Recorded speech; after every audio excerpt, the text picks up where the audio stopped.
Small business owner, remote worker, entrepreneur, have you heard of Coin Coworking? It's Huntsville's latest hidden gem and inspiring an affordable community workspace.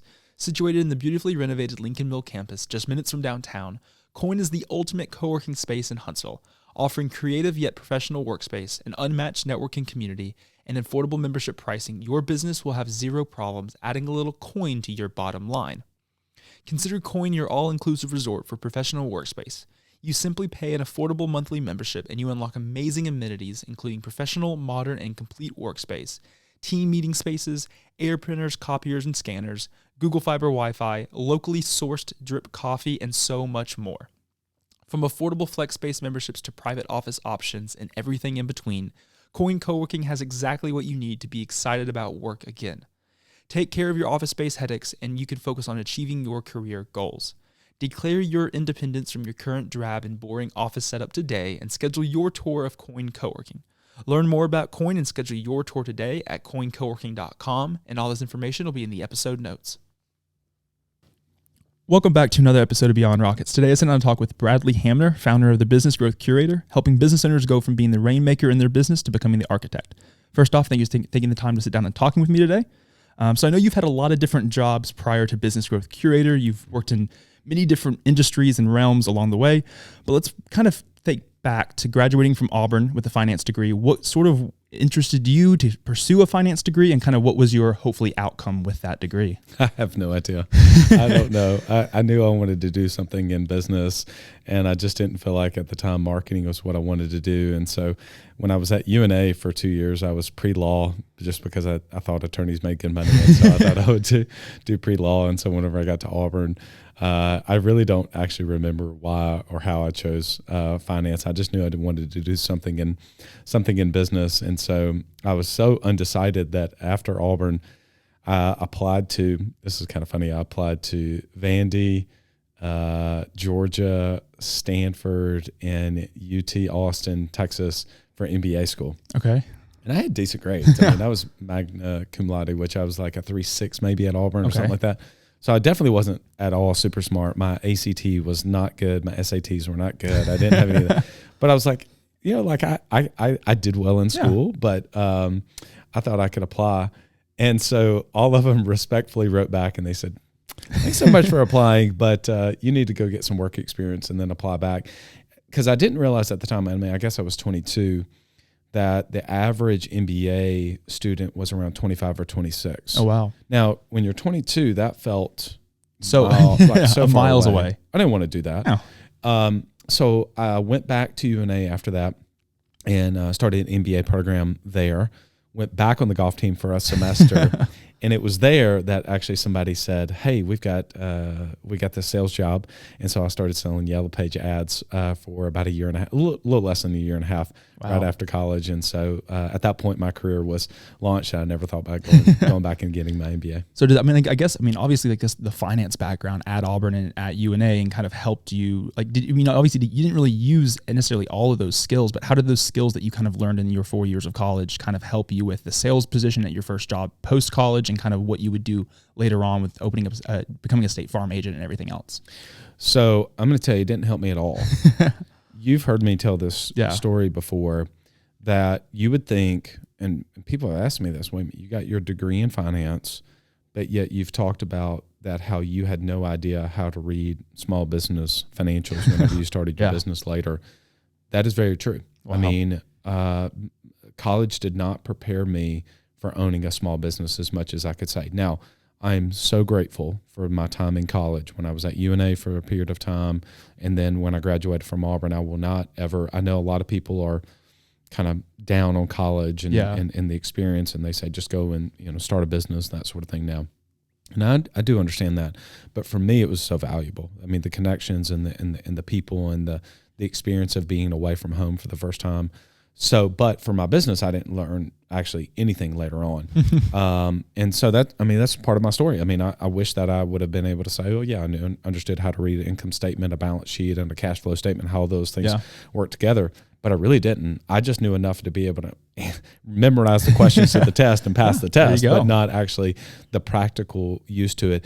And I do think that there's this idea of an academic view whenever you're in college versus what actually happens in real life. Yeah. And so if you read some of the stuff from Harvard Business Review, some of it can be really good, but some of it you read it, it's like, this is an academic paper. This is not what happens day to day. Yeah. You know, you read some leadership books and you think, wait a minute, this person is a professor at a college. I'm not so sure how this is applicable. Now, some of them are, but not all of them are. There's academic life, and then there's real life in small business. And so they were just not really the same. Yeah. I mean, you've, in your entrepreneurial journey over the years after graduating from college, I mean, you've owned and you've been a part of a lot of different businesses. When did that first business opportunity come to you, and kind of what was that? So I did, when I was at UNA, I will say this, I can trace it back to the fact that my dad is a small business owner. Now he's in farming. Okay. He really didn't teach me hard work, and he didn't teach me business, but I caught it. I caught the level of commitment that he's had, and still does this day. I mean, you've heard me say that, you know, my dad works as hard as anybody that I know. And so I think I picked up on the hard work from my father. And I think that I began to kind of see the seeds that maybe I wanted to own my own business at some point. And whenever I was at UNA, I really started to study management consulting. Okay. That I think has kind of traced back a little bit to coaching at this point. But I think it was always a little bit in the background, but I never knew, like, well, what's the business I'm going to start? Entrepreneurship was not a word that was in my vocabulary at that time, at all. It was not something that I was like, I'm going to go down an entrepreneurial Was it path. discussed a lot, and like, were other people discussing it, or was it just kind of an unheard term? No, not at all. Wow. I don't remember at all in any of the classes people talking about, when I was at Auburn, going and being an entrepreneur. Wow. It was, you would go to, I mean, Auburn did a great job of bringing businesses in and exposing you to different, like, career fairs, basically, but nobody was talking about actually going out and being an entrepreneur. Well, now it seems to be almost commonplace. Yeah, 100%. You know? But at that time it wasn't. So that was 2002, 2003. I don't remember that at all. I mean, if they did have it, I certainly didn't take any entrepreneurship classes that would have prepared me. I remember, like, in some of my finance classes, not understanding how to calculate the net present value of Harley-Davidson stock. And it was more high-level corporate finance, not small business financials. 100%, yeah. That's a very big difference. And so what you would probably be prepared for is to go be more of a investment banker or do something in the corporate world, not anything in entrepreneurship or small business. Yeah, I mean, like, which is crazy, because it's like, as I was going through UAH, I mean, you could get a whole minor in entrepreneurship now. Like, it's its own separate thing. I mean, at UAH, they have the I2C building, which is all about entrepreneurship and small business owners, and just kind of getting you engulfed into that culture, because it is a whole flip from the corporate side. I mean, like, totally. It's not one and the same, and the skills can be transferable, but there's a lot of skills that small business owners have and entrepreneurs have that the people that are in corporate finance don't. No question about it. And so you kind of get into it. Was State Farm agent, was that sort of that first sort of taste of a small business owner, or what, or did you have taste of that prior to State Farm? No, it was. I had so I was selling Yellow Page ads. Was my first job whenever I left UNA. I did that for, I think, about 15 months or so. Then I went into pharmaceuticals and did that for about 4 years. I was going to move to Chicago and work in the marketing department. I was kind of done with being a rep. It's a good job. I was ready to do something else. And so the path was laid out in front of me to be kind of work up the corporate ladder. And so I was going to go into marketing. The path for the company I was working for at the time, which is still around, Astellas Pharmaceuticals, was move to Chicago, work in the marketing department, do that for a year or two, move back, be a district manager, be a regional manager, and just kind of work yourself up. Well, for some reason, I was worried at that time. There had been a lot of change in the pharmaceutical industry, and so reps were starting to begin to be laid off, and more restrictions for pharmaceutical companies. And then I got to worried, thinking, well, gosh, what happens if the company that I'm with has a drug that doesn't go well? Yeah. They pull it off the shelves and they lay off the entire sales force. Wow. Yeah. And I thought, I don't like that. I don't like that fact that I'm not in control of that. Yeah. And so I think that was a little bit of a seed of doubt. And then I was on the golf course. Probably should have been working, but I was on the golf course. And a guy, Michael McClung, I don't know if you know Michael McClung. He may listen to this. I'll tag him in it to see. But Michael McClung approached me one day on the golf course and said, "You know what? You ought to be in insurance." And so I never really thought about it. My great uncle at the time was an agent over in Florence, and I kind of thought through it for a couple days. I went back and I said, yeah, I think I'm going to be a State Farm agent. And Amanda was like, why do you want to be a State Farm agent? That's kind of random. So I never had this desire to be an insurance agent, right? Yeah. It was not really in my, even though my great uncle was close to me, I never worked for him. I never talked to him. I never did anything. And I just thought, yeah, I think this is really what I want to do. I can be in sales. I can own my own business. I'm in control of my future. And so I started January 1st, 2010 with no policies, no customers, wow, and not very much money. Wow. And like you said, you had those seeds of entrepreneurship and small business owner from your dad and kind of seeing that hard work. So I guess when you jump into this, you were just like, well, the only thing I can do is just work hard and try to see if I can grow this. And was that kind of that mindset at the time? That and sales. Okay. That and sales. I mean, I knew I knew that I was going to work hard, but I think what I more consciously thought was I will be able to just, kind of put the business on my back and go out and sell. Yeah. I mean, that's what it required. I mean, I'd never really led a team. I mean, I had led a few projects when I was in pharmaceuticals, but I had never led a team. Mm-hmm. I mean, so I'm 28 at the time, 28, 29, something like that when I started the business. So I never really had any management roles. I never had any leadership roles. Wow. At that point. So I'm kind of jumping in, learning this whole thing. And I didn't really have any mentors around me to just kind of show me the way. In hindsight, obviously, we'll probably talk about this later. I wish I had, but I didn't. And I was just kind of figuring it out. And so, but really at the end of the day, that's what the business needed, was for me to go out and sell. Yeah. And so, for that first, 3 or 4 years, I was the number one producer in the business. And I don't say that proudly. I mean, because that's just what I was doing. Yeah. It's what was needed. It got the business off the ground, but eventually, that kind of ran out. I hit a wall, and that was not going to work anymore. Yeah, and I guess that's sort of, kind of transitioning from that State Farm, which you're still a part of, but when did the initial idea for Business Growth Curator come about? Did you kind of see that either there wasn't someone doing it, or you thought you thought the lesson that you've learned you could apply and help people too, and what were those first steps? Because it's a big thing just to jump into something else. Yeah, totally. No, it was a complete God thing. There was no grand plans. I never saw business coaching as, hey, this is a great opportunity. I'm going to start business coaching. It was not like that at all.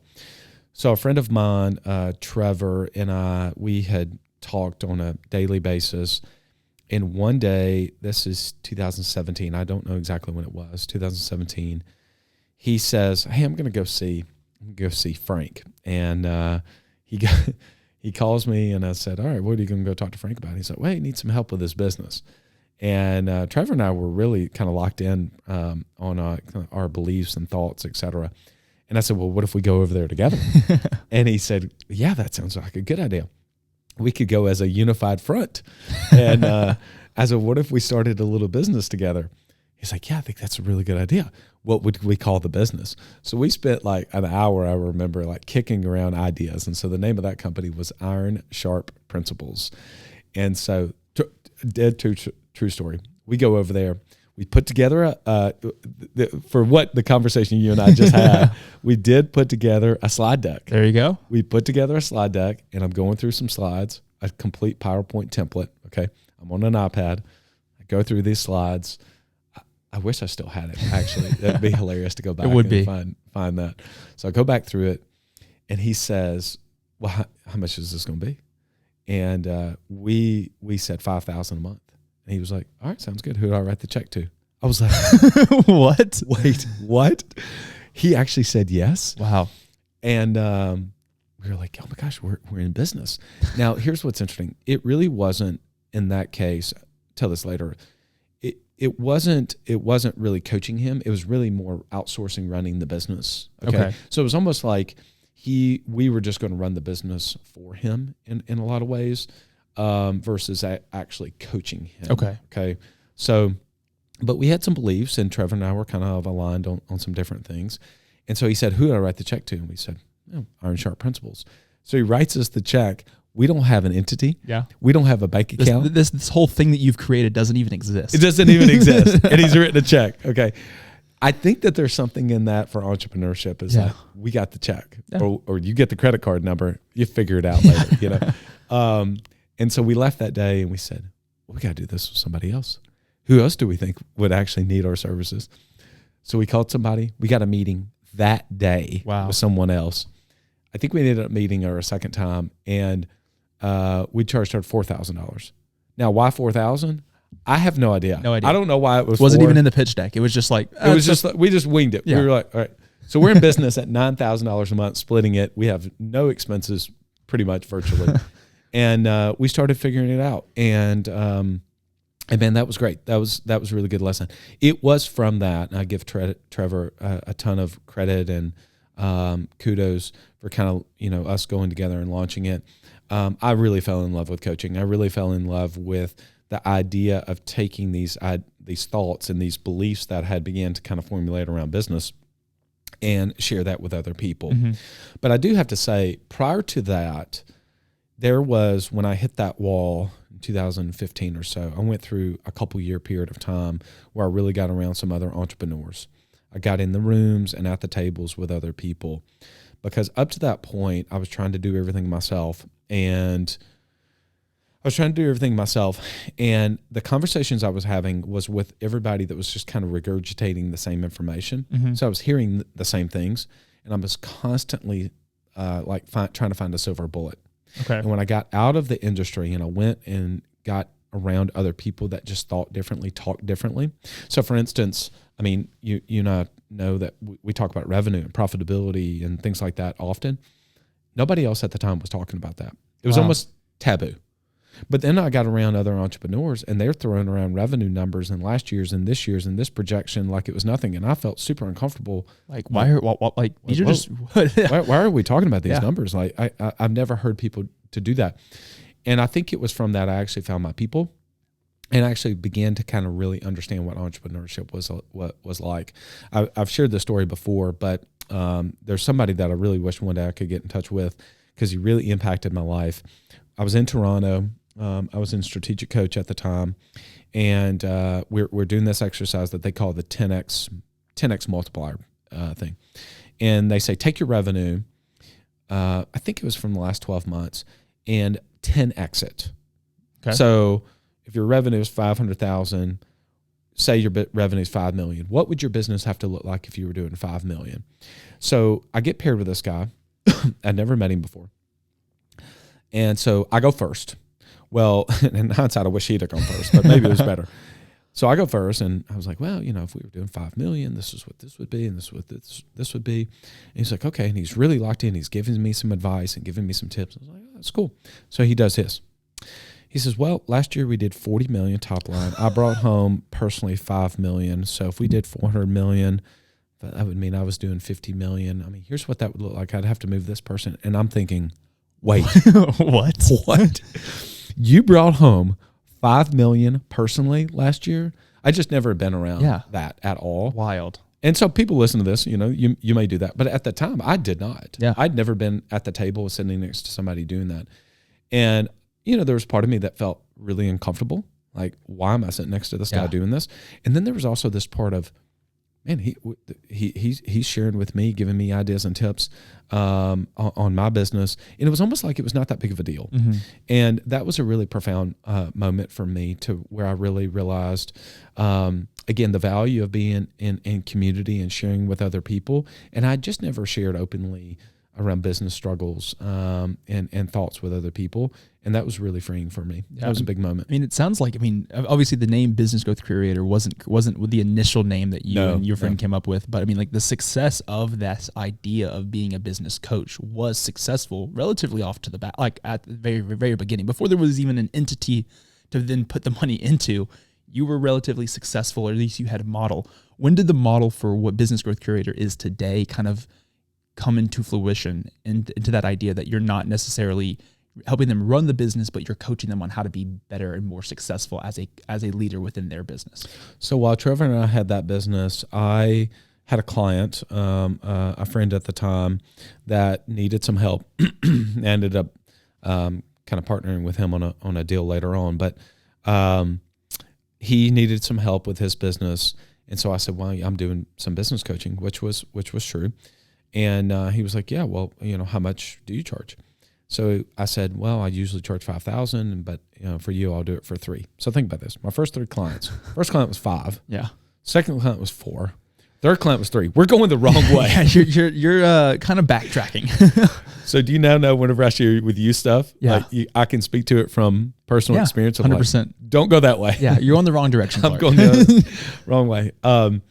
So that's where the Hamner group got started. Okay. And so because why not just call it the Hamner group? Makes sense. That just makes sense, right? I mean, there was no creativity with that. It ended up being 2021 that I pivoted it from the Hamner group to Business Growth Curator. Okay. For 2 reasons. One, I did want it to get out of my name because I didn't realize it at the time when I started it, but I didn't want it to be about me. Yeah. I wanted it to be about the principles and the thoughts and the model itself. Mm-hmm. And so I felt like it needed to get out of my name. Secondly, Business Growth Curator, specifically the curator part, is we are curating the best of the best stuff, I believe, from other podcasts, books, programs I've been a part of, my own coaching journey, and trying to pull that and then share that with clients. And so I named that company intentionally Business Growth Curator for that reason. So it's a little bit around the name. But around the model, I was driving to Nashville for an event. I actually don't remember what it was. And I sent a text message to someone. They were asking me some questions. They sent a text message to them, and I said, look, it's basically this. You got to lead yourself first, then you got to get clarity, then you got to have alignment, and then you got to build a team, and you got to have execution. And it literally was built off that text message. Save, make it to my own business pitch deck, make it like, and everything just happened right from that moment. From that moment. I mean, it was completely organic. At the end of the day, it did take a little bit of different twists and turns. I mean, cash used to be a 6th principle, and then I've now tucked cash under execution as a principle. But it really was that. I mean, I had started a coaching company with Club Capital, so I was had owner of Club Capital Coaching at the time, and so that's when I was really formulating the model of like, I need to really kind of put together my frameworks of what this is going to be. And so I didn't even have language around frameworks and concepts and principles, et cetera, like obviously I do now. So much of it really was just kind of organic, and it would model, and then I would learn from other people. And then I started to kind of understand like, I do need to have a model. I don't have a model for how I believe this. And so, that came off a text message I sent to somebody. And I remember looking at that like, that's pretty good. I actually think that's a thing, that's how that happened. That's great. I mean, it's like I've been involved with Business Growth Curator, kind of the blueprint course, for I guess a year and maybe 4 months now, going on 5 months, which is, it seems much longer, but it also seems like it just started yesterday at the same time. So it is an interesting dynamic, and it is cool because I feel like for me at the time when I started it, it was such a, the business was so new. I was just kind of getting into it full time at that point, maybe 6 months into being full time into it, from graduating from college, and like just got married. There was so much going on, and it was like, I think this is a good idea. Like, I don't really know. Got connected with you through Rob and who've had on the podcast, Rob Murphy of Affinity Recruiting, and it was such a kind of a weird thing, but it was also just like, okay. And I remember for the first 6 months, I don't know if I've even told you this, but for the first 6 months of being on calls, my Tuesdays were only Business Growth Curator because I was so exhausted because I realized I had no idea what I was doing. Yeah. And so I would finish these calls at lunch, eat lunch, and just be like, I can't do anything else today. Yeah. Like there's so much going on in my head. There's like things I need to do for the business, but I don't know where to start. And I was just like exhausted. So I often had to like go work out or do something to like get my energy back up, because it was such a draining, like, wow, I really don't know what I'm doing. It's changed over the year, obviously, of doing it, but it was just like such a like, wow, like really. And I think for me, it was like, I just didn't know what I didn't know. Yeah. And it was such a learning experience. And I know a big part of the Business Growth Curator, which I've been able to kind of see, is the idea of the rainmaker's dilemma. Can you talk a little bit about what that is and what caused you to focus on that in your work and in your coaching? I can. I want to go back to that actually, though, for a second, what you were mentioning. I mean, you know this. We don't take, I mean, look, I really love Donald Miller's work. But his book, Business Made Simple, business is not simple. Yeah. Business is hard. Business is very hard. And it gets harder. I mean, you've heard me say that quite a bit. And I think that accepting that is freeing. I mean, we just got back from the retreat, which is called Beat the Odds. The odds are not for you in business. Yeah. I mean, simply the stats are 96% of businesses don't see their 10th birthday.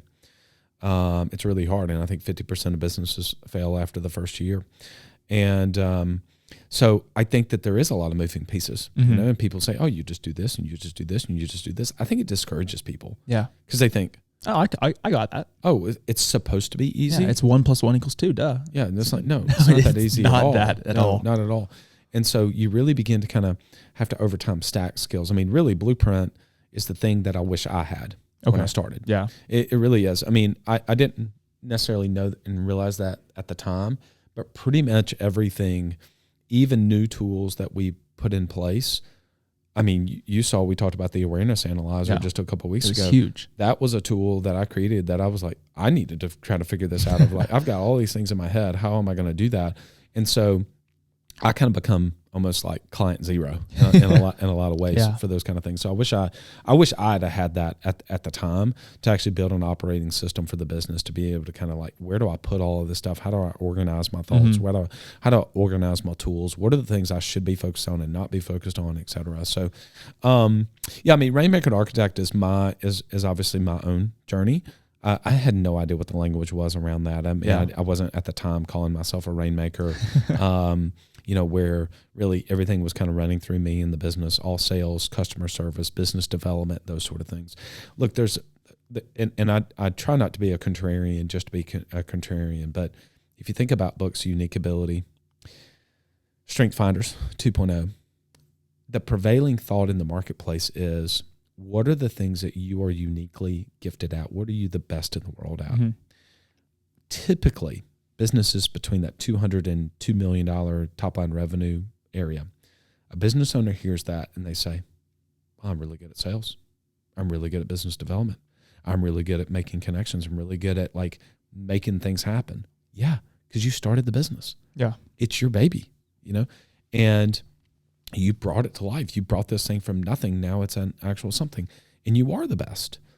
And so they say, well, I'm supposed to be doing that. So they double it down on that. I think that they run out of time. That was my own kind of journey. They hit a plateau. And, I think that happens somewhere around, I mean, depending on the industry you're in, 500 to maybe 1 million or so, where you can get the business to a point on your back.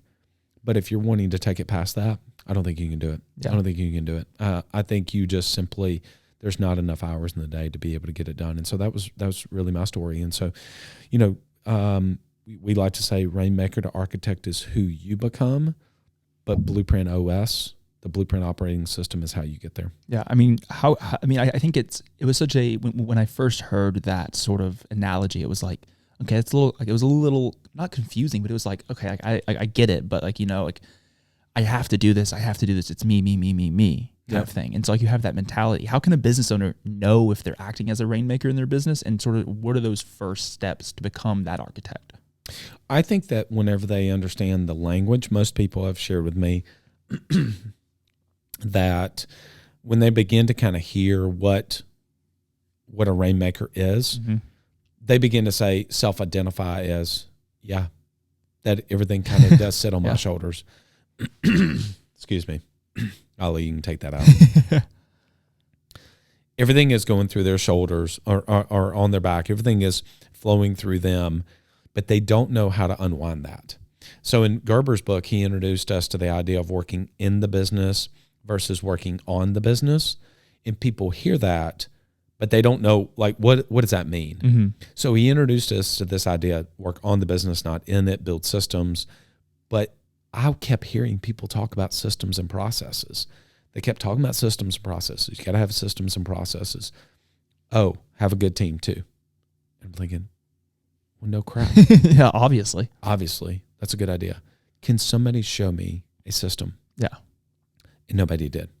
Wow. It was almost like these systems existed in a fairy tale land, or there was like some like special person behind a curtain that they were like, well, we're not going to show you our systems. This is actually how we do it, but you can't see this part. Yeah, they would talk about it.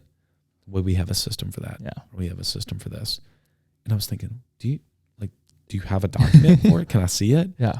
People were like, well, no, you can't see it. I mean, you'd get a little bit here and there, One in particular, this guy talked about his systems, and I was thinking, I'm going to get my hands on this system. I'm going to get my hands on this. And so he did. He sent it to me, and it was a one-page PDF, like one-page Word document, actually, with like 10 bullet points. And I thought, there's got to be more to it than this. Come on now. Trying to scroll up more pages, and there's nothing. What am I missing here? And so ultimately, when I got around other people and I began to kind of see like, oh, that's what a playbook looks like. That's how detailed that is. That's how you do that. That was the big unlock for me. Yeah. I mean, because what's interesting is like you've been involved in a lot of different businesses. You've met a lot of different business owners, like your time in Toronto, meeting that guy that, it's like, oh, we did 40 million and 5 million. I brought like crazy different stats. You've seen business owners and entrepreneurs at every different level. Yeah. From your experience and just your background, is there an underlying sort of thing that interweaves every business owner at that? Maybe they do $100,000 a year, and maybe they do $100 million a year. Is there sort of an underlying that makes every successful entrepreneur successful, or is it vary at the different stages? I think that there are some threads that interweave, and then I do think that there are some skills you acquire at different levels. Mm-hmm. Okay. So whenever you're trying to just initially get the business off the ground, that first 100,000, you've got to sell something to somebody. Mm-hmm. So if you go back to Iron Sharp, we sold something to somebody. Was it scalable? No. It was actually not scalable at all. Yeah. We were spending so much time. There was no model around it. We literally sold those two people on just our charisma and connections and our believability in that moment to do it. Yeah. There was nothing tangible of like, well, what is this going to look like? It was like we were just making it up as we go. Okay, yes, that wasn't great, but we sold something to somebody. Yeah. Okay. So I think that gets you off the ground and gets you to say 100,000 or so. I think from then, when you go from 100,000 to 500,000, you have to start to begin to add structure into the organization. Mm-hmm. Okay. So if you were going to just start something from the ground up, which typically we work with people that have already got a business somewhat established, not necessarily just a startup, but you've got something, you've got to begin to kind of interlay some structure into the organization. Because at the end of the day, you've heard me talk about this analogy, and we were just at the beach, that if you've got a piece of land at the beach, you've got three options. You can put what are those snow cone shacks on the beach. You could build a house, or you could build a 50-story condo. All three of them. Well, depending on what the vision is of the business, that is going to require how much structure and how deep you're going to have to go with the foundation. 100%. So if you said, well, my vision is I'm going to build a $2 million company, and let's just say that that's a really nice house at the Airbnb, that's representative of a $2 million company. Okay, well, we need to start to build some infrastructure deep into the sand to be able to allow us to scale to that point. Mm-hmm. Because again, I believe the rainmaker can get it to 500 to 750 just through your grit, your determination, your willpower, your drive, your ambition. But if you're wanting to go past that, I just don't think that you can get it past that. You're going to run out of time. Does that make sense? Yeah. So again, let's say the vision is to be able to do that. Well, we believe that you need to have an operating system for the business, what we call Blueprint OS, based on lead yourself first, clarity, alignment, team execution. We give the tools, the system, the structure, and obviously we wrap that with accountability and coaching to be able to help guide you along that way. Well, if at the same time your vision for that piece of land is to get you to $10 million, that foundation is going to have to be a lot wider, and it's going to have to be a lot deeper in order for you to be able to scale to 10 million. You're not going to scale a company to 10 million with the same foundation that you would put a snow cone shack on, or even the house. Yeah. Okay. And so those are a few things. I think that when you get it past 2 or 3 million top line revenue, the ability for you to hire even better A players, like talent acquisition, becomes a huge thing. I've never been a part of a company that does, say, over $5 million in top line revenue at all, but my mentors and the people that I've been around have, and the people that they're hiring at those levels are, paid $150,000, $250,000 salaries. You're just getting better and better and better and better talent, and that's what takes you to maybe 20, 30 million as an example. Yeah. I mean, I think what's interesting is like, I mean, you created the Blueprint OS system as a system of what you wish you would have had when you first started. Yep. And there's a lot of different things you wish you probably would have known when you first started your career. But what is one thing, like if you could pick one thing that you know, hey, this would have really helped me at this moment, and I think that would have propelled me even faster than something else, what would that one thing be? Creating playbooks, getting things out of my head, putting it down into a document. It doesn't matter if it's a Google document or a Word document, and begin to get it out of my head that moment. I did so much rework of doing the same thing over and over and over and over again. I look back on it, it didn't create an asset. Wow. I didn't create an asset. So I just kept talking about and doing the exact same thing. I'm not kidding. This is, I will literally show you the text message this morning. So after I leave here, I'm going to go to the office, having lunch with the team. And I said, how about kava? I love kava. And they were like, that sounds great. What do you want? I sent them a link to a Google document that has every restaurant and what I love to get at the restaurant. Why? Because it's not worth my time to say, I want the same things when I go. Chick-fil-A, this is what I want. Yeah. Kava, this is what I want. Rosie's, whatever. Rosie, like whatever. Well, I mean, there's only like a handful of places, you know, Yeah. like if we go to Chop Chop or something. Okay, I give that example that's a kind of a non-business example to try to illustrate a point. If you can do that for the team, and they're like, this is great. Thank you so much for sending that to me. That makes it super easy. Now we have it. If I change something, they can go back to that document and reference it. So many times business owners say, well, they can't read my mind. Exactly. They can't. They can read a document. Yeah. They can read a document. And so I wish so bad that I would have understood. And I mean, I don't necessarily go back with regret. I don't at all. But because obviously I wouldn't have a story to be able to tell 100%. At this point. But if I could go back and from the jump say, well, this is how we sell. This is how we get customers. This is how we get those customers to pay more. This is how we keep them. This is our acquisition, our ascension, our retention strategy. This is how we manage the money in the business. This is how we set targets. I'm going to set a 3-year vision, a 1 year, and a 90-day. And I would have unpacked all of that into an actual document, which now we believe are assets because income follows assets. That I can't imagine what I would have been able to accomplish had I been able to do that. Because what would have happened is that the documents would have improved over time. Yeah. I would have said, well, actually I don't like that now anymore. We're going to change the way we say this. We just go back and change the document. And I didn't do that. That's the one thing. Because it's one thing to say I want to do it through other people, which is true. I do want to do that through other people. But to do it through other people, to drive results through other people, they need tangible assets. They need things to be able to read and look at or watch on how to be able to do it. Yeah. And I think what's kind of interesting too on that point is that, you know, you say it all the time. We said it a lot at the beach last week for the retreat, was that you don't get any special reward by doing it yourself. Exactly. And you yourself as a business coach have coaches to help you become more successful as you are coaching. 100%. You also use resources like books, which is a big part of, I mean, a lot of things over the last year and a half or so of being a part of Blueprint is like, there's the book recommendations. If someone's listening, what is 3 books that Bradley says are must reads right now? Oh my goodness. Well, I'll give you one, and then you're going to have to give me in context to a certain part of the business. Okay. Because it's really hard to say what books are the most like over the top books. Well, I'll give you 2 actually. The Road Less Stupid by Keith Cunningham is amazing. It's the best business book I've ever read. It's the most highlighted, the most underlined, I've read it. I don't even know how many times I've read it. 6 times, maybe something like that. He is, a lot of people don't know this. He is the rich dad in the book, Rich Dad, Poor Dad. Oh, wow. And he is also Tony Robbins' main keynote speaker at all of Tony Robbins' Business Mastery events. Wow. He's a stud. He's amazing.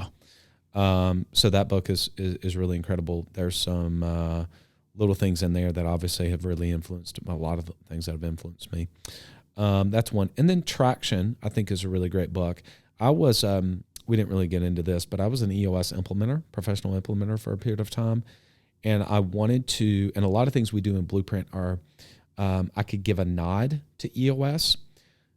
The deal is who we work with, though. EOS, you can't implement EOS pure, because it talks a lot of things around leadership teams, et cetera. And most of the time, the people we work with don't have a leadership team. Yeah. So EOS, if you're doing, say, over 10 million, great book. Okay. Yeah, I mean, I think one of the book. There's a couple books that I think of that you recommended.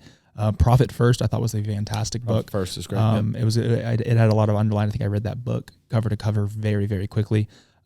Psychology of Money is really good, and then also along that line of cash. So Profit First, I think, is an absolute seminal book. I mean, we adopt that methodology and share with others to be able to do that for your cash flow management of the business. Profit First. I want to give a shout out to a local guy. He'd be great for you to have on his podcast too, by the way. Greg Crabtree. Okay. Who wrote Simple Numbers book. He is a accountant here locally.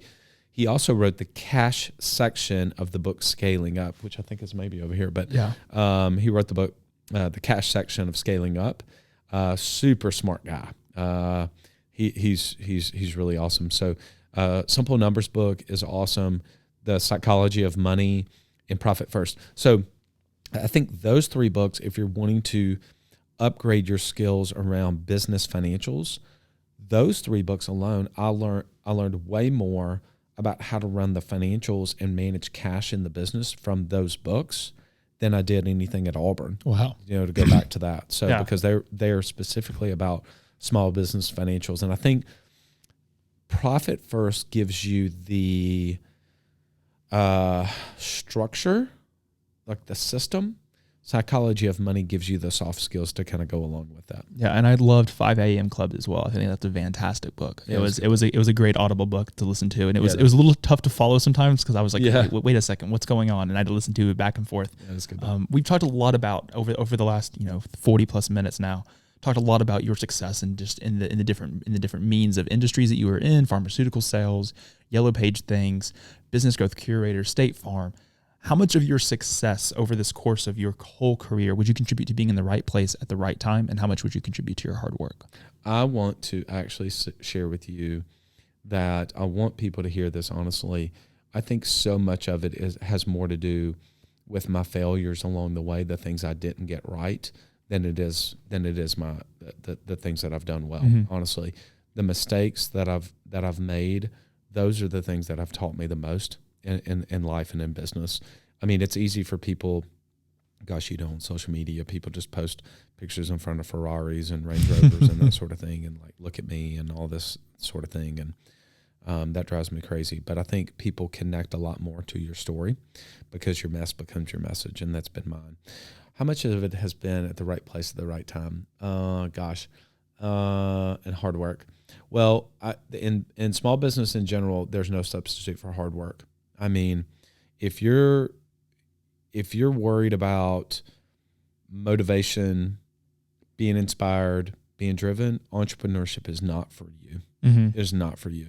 I don't know where this was. I think it was Elon Musk. Someone said something to the effect of, well, what's your recommendation for me if I wanted to be motivated or something like that? And he was like, yeah, entrepreneurship is not for you. Yeah. And I think that that's very true. I don't think everybody should be a small business owner. I don't think everybody should be an entrepreneur. I mean, I think only 2 or 3% of the population does that. And I think that there's a reason why it's really hard. And so I think that you have to be cut from a certain kind of cloth. I think my hard work got me to a point, but I think it's the people.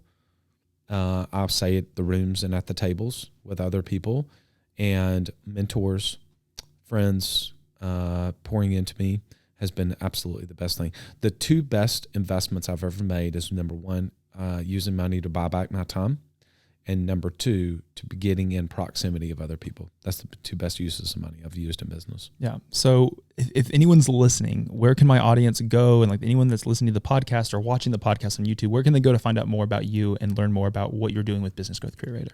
Yeah. So after this, I'm interviewing you on my podcast, so they can go and check me out. I've had a podcast for a couple of years, Club Capital Leadership podcast. And so we interview awesome people like Clark on there on Mondays, and I do some short snippets on Wednesdays, some solo episodes, and then on Wednesdays we have some people on there. So go to Club Capital Leadership Podcast on Spotify or Apple. They can check me out on social. The two places on social is Twitter and LinkedIn. That's my two primary platforms.